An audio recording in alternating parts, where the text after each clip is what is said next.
നിന്റെ ബുദ്ധിയാണല്ലേ?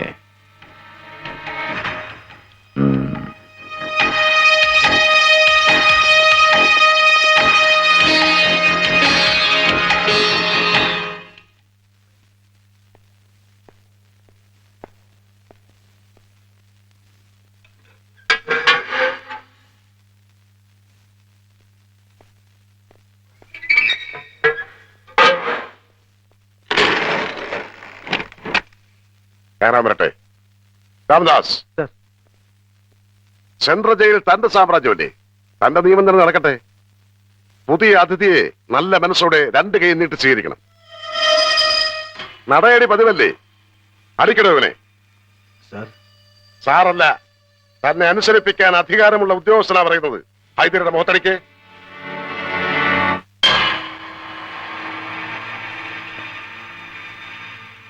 അടിക്കണോ?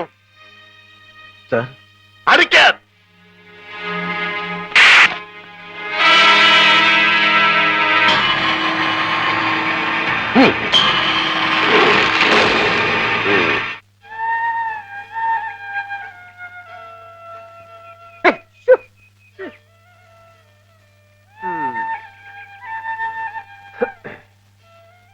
മനെ, ഞാനേ ഒന്ന് ചുറ്റിക്കറങ്ങിട്ട് വരാം. ആഹാ, താനീ മുറ്റത്തിറങ്ങി പോരുത്. നമ്മളോട് ഒളിച്ചു താമസിക്കുക, സൂചിച്ച് താമസിക്കല്ല, ഓർത്തോ? അല്ല, ഇച്ചിരി വെണ്ണ കിട്ടിയിട്ട് വേണം കയറൊന്ന് മിനുസപ്പെടുത്താൻ. കഴുത്തില് കയറ് മുറുകുമ്പോ തൂങ്ങുന്നവന്റെ കഴുത്തില് കയറൊരഞ്ഞ് ചോര വരാൻ പാടില്ല. അതിനാ പച്ചക്കറി ഞാൻ അരിഞ്ഞു തരാ. ഞാൻ കാരണേ മന്നെ എന്തൊക്കെ ബുദ്ധിമുട്ടാ. ഹൈദറിന്റെ കഴുത്തിൽ കൊലക്കയർ വീഴുന്നവരെ നരിമാൻ ഒരു ബുദ്ധിമുട്ടുമില്ല. പിന്നെ കയറിൽ താൻ വെണ്ണ പുരട്ടി മിനുസപ്പെടുത്തുമൊന്നും വേണ്ട. ഒരുപാട് പേരുടെ ചോരയൊഴുക്കിയവന്റെ കഴുത്തിൽ നിന്ന് ഇത്തിരി ചോരയൊക്കെ പൊടിയാൻ.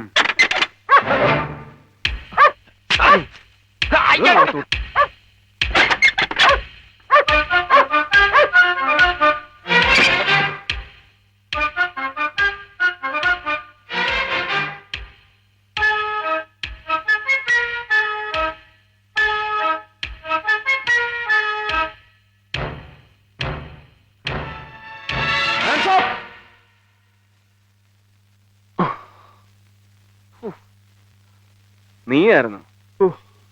നീ ഇങ്ങോട്ട് വരുന്ന ആരെങ്കിലും കണ്ടോ? ഇല്ല. ഹൈദറിനെ തൂക്കിലിടുന്നവരെ നമ്മളെല്ലാം ശ്രദ്ധിക്കണം, പ്രത്യേകിച്ചും കാശിയെ. വാ. എന്റെ ഭഗവാനെ, കാശിക്കിപ്പോ വൈരക്കല്ലിന്റെ വിലയാ. എത്ര പേരാ കാവൽക്കാര്? തന്റെ അടുത്ത് പുറത്തിറങ്ങാനെന്നല്ലേ പറഞ്ഞേ? കേറോത്ത് കേറാൻ.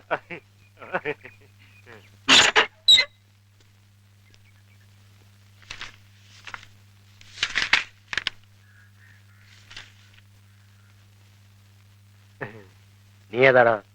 ഞാൻ കാശി, പുതിയ രാജാരാ. എന്റെ ചേട്ടായി അപ്പൈരവൻ. ഇതെന്നെ പണിക്കെടുത്ത എന്റെ കടലാസാ.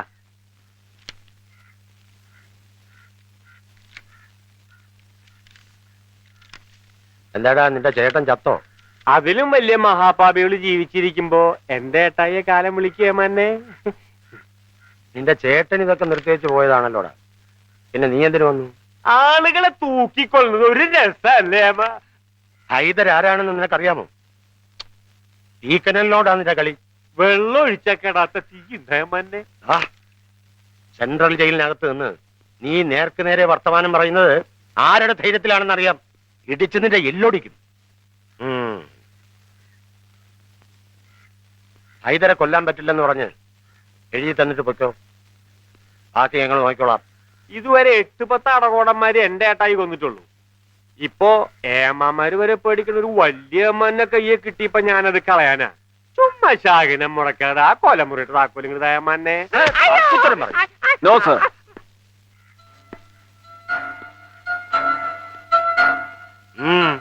എന്താ സാറിന്റെ വീറും വാശിയും ഇവനോട് വേണ്ട. ജയിലിനകത്തായാലും പുറത്തായാലും ഇവന്റെ പൂർണ്ണ സംരക്ഷണം എനിക്കാ. അതിനുള്ള ഗവൺമെന്റ് ഓർഡർ.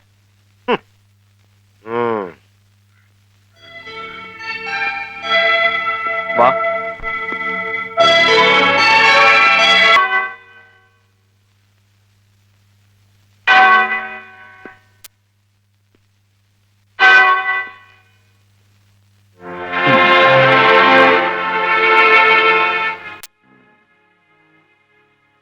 ഒരുപാട് പേരെ കൊന്നവനാ ഹൈദർ. ആ എന്നെ തൂക്കിക്കൊല്ലുന്നു തന്നെ ചാവുന്നതിന് മുമ്പ് എനിക്കൊന്ന് കാണണമെന്ന് തോന്നി. ജയിലിൽ ഒരാളെ തൂക്കിയ തനിക്ക് എന്ത് കിട്ടും? പുണ്യം കിട്ടും, പിന്നെ 150 രൂപയും. അങ്ങാടിയിൽ 5 കാളയറുത്ത അതിൽ കൂടുതൽ കിട്ടുമല്ലോ. പക്ഷെ പുണ്യം കിട്ടില്ല.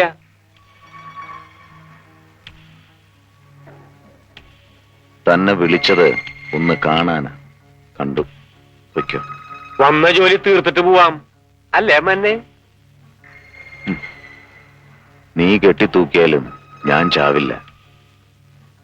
നിന്നെ തൂക്കിക്കൊല്ലാൻ എനിക്ക് ആരുടെ അനുവാദം വേണ്ട, നിന്റെ പോലും. പക്ഷെ എന്നെ കൊല്ലണമെങ്കിൽ എന്റെ അനുവാദം വേണം. വയ്ക്കോ. നരസിംഹാച്ചൻ ആരാച്ചാർക്ക് കൂട്ട. നമ്മൾ തമ്മിലൊരു കണക്ക് തീർക്കാനുണ്ട്. മനസ്സിൽ ഞാൻ ചുവന്ന വരയിട്ട് വെച്ചിരിക്കുന്ന ഒരു കണക്ക്.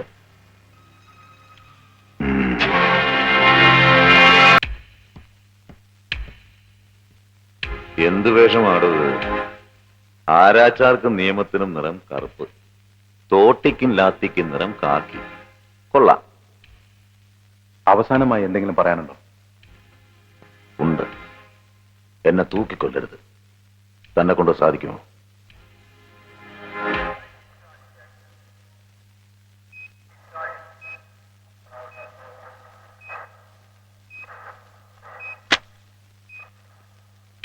അഞ്ച് മിനിറ്റ് കൂടിയുണ്ട്. ദൈവത്തോട് പ്രാർത്ഥിക്കാം.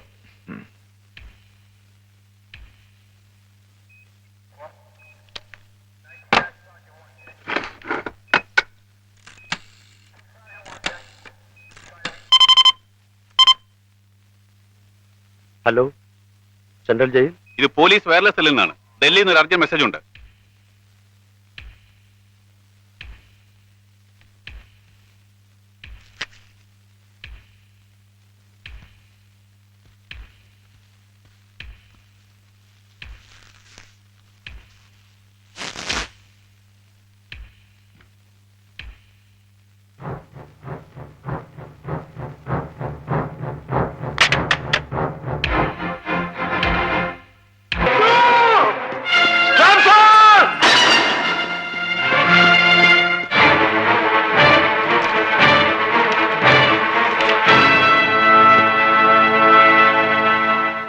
എന്താ?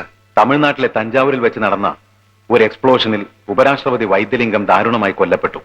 ഒരാഴ്ച കാലത്തേക്ക് ഇന്ത്യ ഒട്ടാകെ ദുഃഖാചരണം. അതുവരെ ഹൈദരുടെ എക്സിക്യൂഷൻ നിർത്തിവെക്കാൻ സർക്കാർ ഉത്തരവായിരിക്കുന്നു.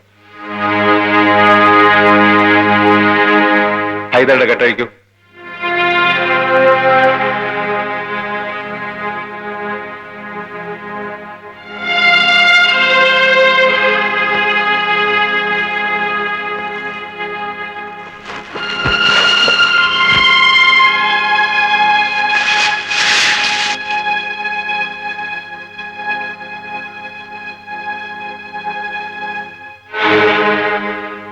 മരിച്ച മഹാന് എന്റെ പേരിൽ റീത്ത് വെച്ചേക്ക്.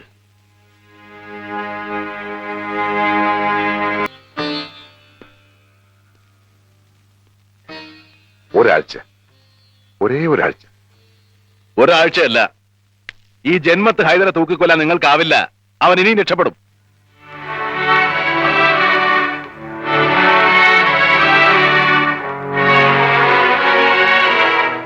അന്ന് ഞാനൊരു സത്യം ചെയ്തു തന്നില്ലേ? അത് അബദ്ധമായി പോയി. എന്ത് സത്യം? ഒന്നുമില്ല. പിന്നിപ്പോ പറഞ്ഞത്? ഒന്നുമില്ലെന്ന് പറഞ്ഞില്ലേ?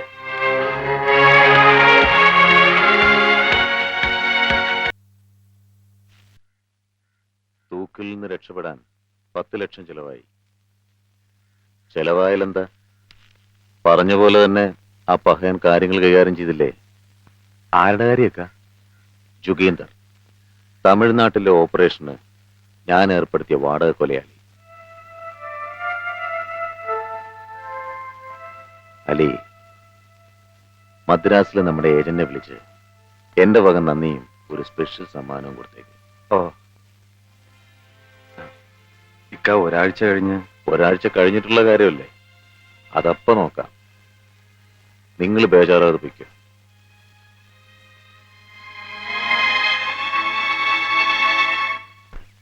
ഒരാഴ്ച കഴിഞ്ഞ തൂക്കല്ലേ?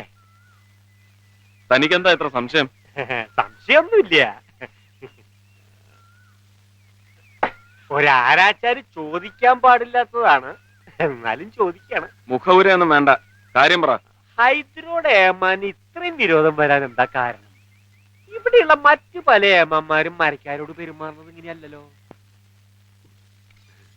കാശി പറഞ്ഞത് തെറ്റിപ്പോയെങ്കിൽ ഓർക്കണം. ഞാൻ ഈ പോലീസ് യൂണിഫോം ഇടാൻ കാരണം ഹൈദർ മരക്കാരൻ.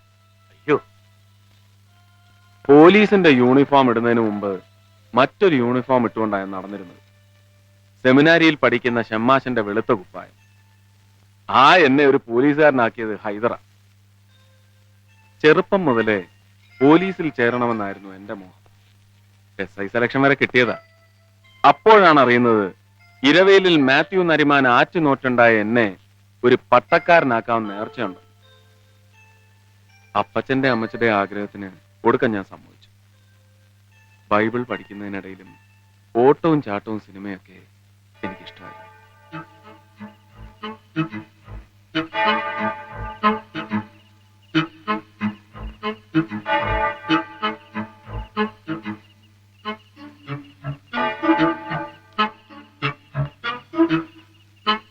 അന്നും പതിവ് പോലെ മറ്റുള്ളവരുടെ കണ്ണു വെട്ടിച്ച് ഞാൻ സെക്കൻഡ് ഷോയ്ക്ക് ഇറങ്ങി.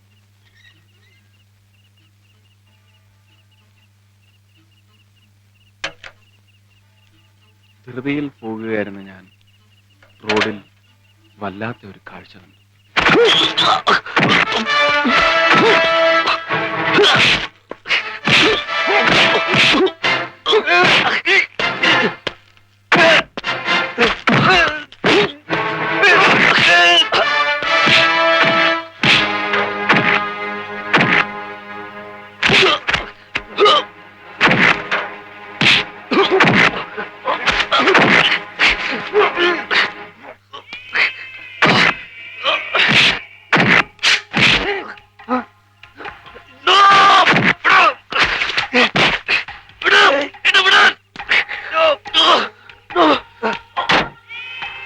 ജീവിതത്തിൽ ആകെ 2 പേരെ എന്റെ ദേഹത്തോട്ട് വേദനിപ്പിച്ചിട്ടുള്ളൂ. അതിലൊരാൾ എന്റെ ബിസിനസ് പാർട്ണർ യൂസുഫ് ഖാൻ. അയാൾ ഇന്ന് ജീവിച്ചിരിപ്പില്ല. എന്റെ ആദ്യത്തെ കൊലപാതകം അതായിരുന്നു. രണ്ടാമത്തെ ആൾ DIG മാരാർ, നിന്റെ ഡാഡി. ഒരിക്കൽ 24 മണിക്കൂർ എന്നെ അയാളുടെ കസ്റ്റഡി കിട്ടി. കാലിലെ പെരുവിരൽ മുതൽ ശിരസ് വരെ ഇഞ്ചിഞ്ചായി നിന്റെ ഡാഡി എന്നെ തല്ലിച്ചതച്ചു. കാലപ്പഴക്കം ചെല്ലും തോറും പ്രതികാരത്തിന് മൂർച്ച കുറയുകയാണ് പതിവ്. പക്ഷെ എന്റെ കാര്യത്തിൽ നേരെ മറിച്ച 2 പ്രാവശ്യം അയാളുടെ തലയ്ക്ക് ഞാൻ ഉന്നം വെച്ചു. ആയുസിന്റെ ബലം കൊണ്ട് മാത്രമാണ് നിന്റെ ഡാഡി ഇത്രയും നാൾ രക്ഷപ്പെട്ടത്. വീണ്ടും ഒന്ന് ശ്രമിച്ചാൽ ഹൈദർക്ക് അയാളെ കൊല്ലാം. വയസ്സുകാലത്ത് ആകെയുള്ള മകന്റെ മരണത്തോളം വരില്ലല്ലോ മറ്റൊരു വേദനയും പ്രതികാരവും.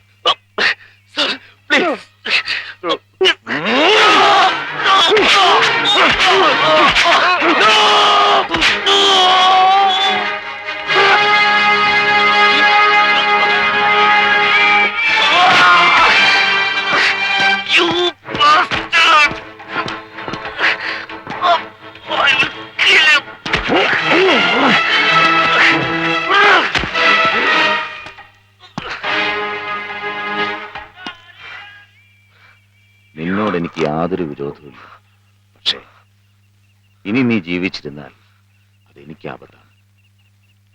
കാരണം ഈ വിറ്റ്നസ് ആണ് നീ.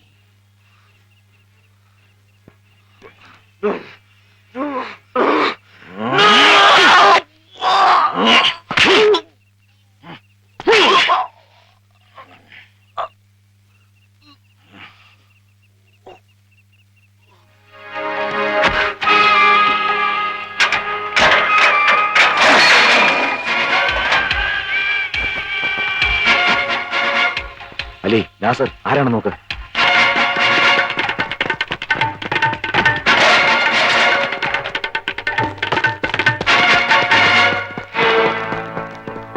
ബോർഡ് രണ്ടിടത്ത് മാറ്റിയിട്.